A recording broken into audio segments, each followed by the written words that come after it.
Salam geng, racun kali ni kalau korang tertanya-tanya kan, ada tak smartphone gaming yang best, yang sedap untuk korang gaming pada tahun 2022 ni tapi bajet korang bawah 1000 je?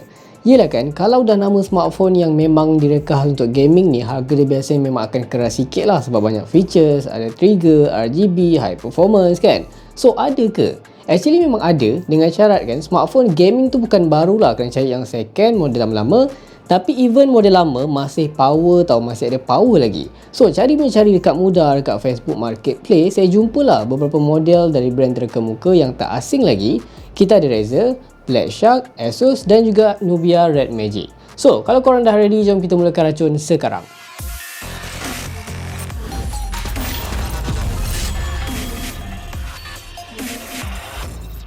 Kita mulakan dengan phone gaming pertama. Kita ada Razer Phone 2 2018. Harga dia kalau korang tengok dekat mudah tu lebih kurang starting 700 sampailah RM1000. Dari segi kelebihan apa yang ada dekat Razer Phone 2 ni? Kalau tahun 2022 kan rata-rata banyak brand tiru design iPhone lah jenis flat tu. Actually start dari first model Razer 2017 lagi, diorang dah guna design frame sisi rata ni tau. Tapi Razer Phone ni dia nampak lebih berkotak sikit lah daripada iPhone.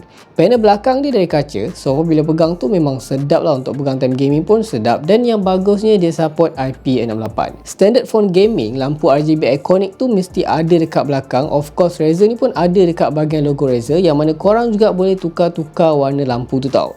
Cuma kekurangan dia dekat sini, dia tak ada trigger dekat body macam phone gaming lain. Dia macam motor standard phone sahaja. Antara features yang membuatkan Razer Phone 2 ni dapat perhatian lah, time dia release dulu, dia ada screen 120Hz refresh rate. Tapi panel dia tak terang mana sebab dia just pakai panel IPS LCD saja.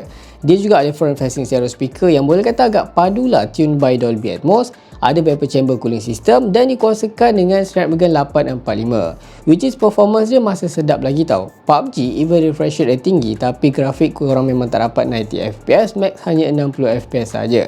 Untuk Call of Duty ataupun Apex masih ok, apatah lagi Mobile Legend. Untuk bateri tak besar mana, sekitar 4000 mAh saja, dan dia menyokong 28W pengecasan pantas. Dan yang bestnya dia juga support wireless charging.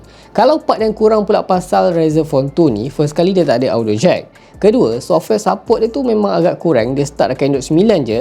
Even ada gaming mode, tapi fungsi penting macam real time FPS counter tu tak accurate dekat Razer Phone 2. Dia punya build quality dekat sini pun macam agak kurang sikit. Yang mana kan saya perasan banyak jugalah user-user dekat luar sana bagi tahu kalau diorang ada mengalami isu dekat dia punya speaker grill tu macam problem, speaker grill tu macam tercabut kan, ada isu dekat USB port kan. Tapi kalau untuk harga dia sekarang, boleh kata masih berbaloi lah. Dan kalau nasib korang baik, okey je lah unit korang tu kan, performance pun masih mantap. Tapi sayang selepas Razer Phone 2 ni, Razer dah tak keluarkan phone gaming generasi terbaru. Next dalam senarai ni, saya pilih ROG Phone 2 2019. Untuk harga dia korang dah boleh dapat starting dalam 900 macam tu. Kalau nasib korang baik, korang boleh dapat lagi murah. Tapi kalau terlampau murah, biasanya korang kena check betul-betul sebab akan ada problem dekat phone tu.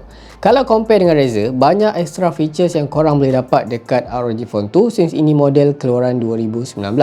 Antara kelebihan, rekaan bagi saya nampak lebih gamer style lah. Ada exhaust fan untuk cooling system dan paling penting feel pegang lebih sedap sebab dia curve di bahagian sisi. Nak nampak lebih ke arah gaming phone, dia dah terbina trigger dekat atas, support audio jack, dual USB-C port, front facing stereo speaker dan juga 4 mic noise cancellation.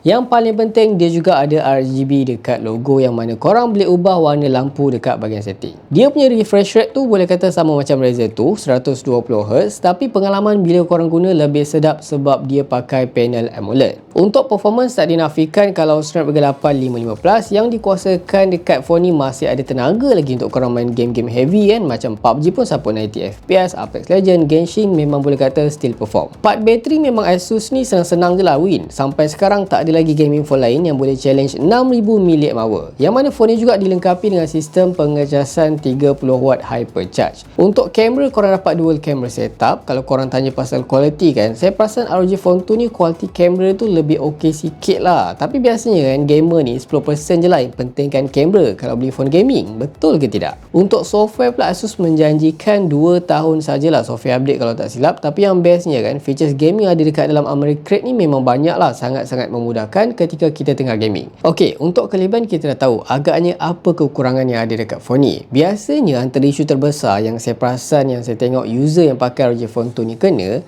Dia punya IC RAM yang ada dekat phone ni kan biasanya selalu terbakar disebabkan overheat geng. So korang kena pandai, korang kena hati-hati kalau korang nak beli phone ni. Make sure kalau korang nak guna tu jangan sampai overheat sangat lah. Untuk smartphone gaming seterusnya dekat sini, pilihan saya daripada Black Shark lah, yang mana kalau bawah 1000 tu korang memang senang nak dapat Black Shark tu. Tapi kalau korang nak sedap lagi, korang terus jam cari Black Shark 3. Agak susah sikit nak cari Black Shark 3 bawah 1000, tapi actually ada je seller jual tau. Cuma kena ambil masa sikit lah cari. Apa yang menarik dekat Black Shark 3 ni? Black Shark 3 ni kan, dia masih kekalkan identiti Black Shark dengan rekaan V-shape dekat belakang dari gabungan kaca plus aluminium. Plus ada lampu RGB dekat logo of course. Cuma kekurangan dia dekat sini, dia tak ada mechanical pop-up trigger macam version yang Pro. Tapi at least dia ada audio jack plus front facing stereo speaker.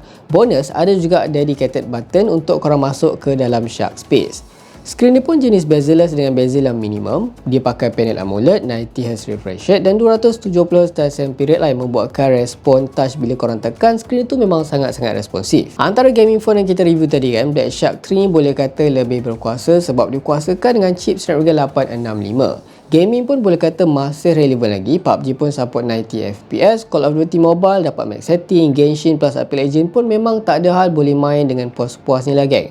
Untuk pengawalan suhu pun terbina liquid cooling. So far suhu dia pun terkawal lah, main bawah 44 darjah Celsius saja tak overheat. Bateri dekat sini memang tak besar mana lah, sekitar 4720 mAh saja. Tapi kalau bercakap dari segi pengecasan pantas, boleh kata model ni paling pantas berbanding yang dalam list tadi, 65W yang dibekalkan. Part kamera kan, start gaming phone keluaran 2020 ni kan, diorang dah cuba tingkatkan kualiti dia tau. Saya nampak kamera Black Shark 3 ni agak cantik lah, lebih pop up warna dia kalau kita comparekan dengan ROG Phone 2 dan juga Razer Phone 2 tadi. Ok, so kalau untuk software kan, soon Black Shark 3 ni tersenarai device yang akan support Android 12 lah, korang kena tunggu je. Selain tu Black Shark 3 ni juga ada support 5G, dia juga ada gaming mode dengan banyak function, banyak aksesoris tambahan dan juga cap jari dalam screen. Terakhir kan, bajet bawah 1000 ni paling senang korang boleh dapat Nubia Red Magic 3. Tapi saya perasan ada juga rupanya yang jual Nubia Red Magic 5G bawah 1000. Macam biasalah, korang kena sabarlah mencari kan.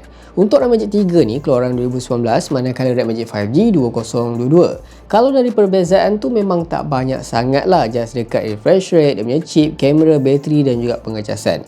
Tapi saya lebih prefer Red Magic 5G sebab chip dan juga spek dia tu lebih berkuasa. Antara keunikan phone gaming dari Nubia ni kan, Red Magic 5G ni ada active cooling fan yang running dalam body phone ni. Dikombainkan sekali dengan liquid cooling untuk sejukkan phone masa tengah gaming.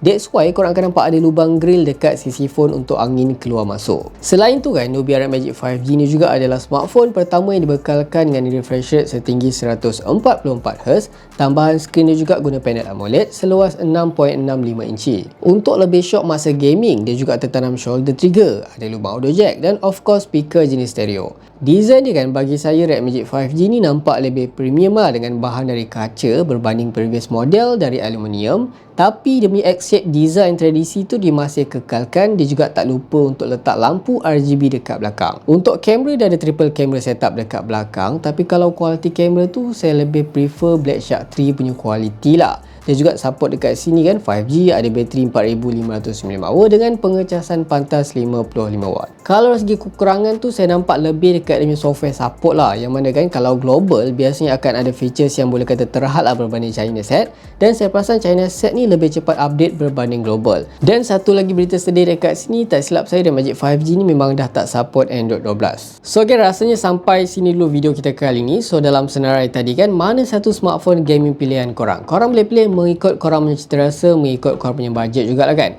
Untuk cari tu korang boleh cari dekat Facebook Marketplace, dekat Mudah ke kan, dekat Carousel, depend. Tapi make sure sebelum korang cari dekat tempat-tempat macam tu, saya suggest korang kena COD lah. Jangan macam terus transfer online, tak tengok dulu terus bayar macam gitu saja. Okay, so kalau korang suka video ni jangan lupa tinggalkan like, share, komen dan subscribe. Itu sahaja racun kali ni. Jumpa lagi di racun-racun seterusnya. Assalamualaikum.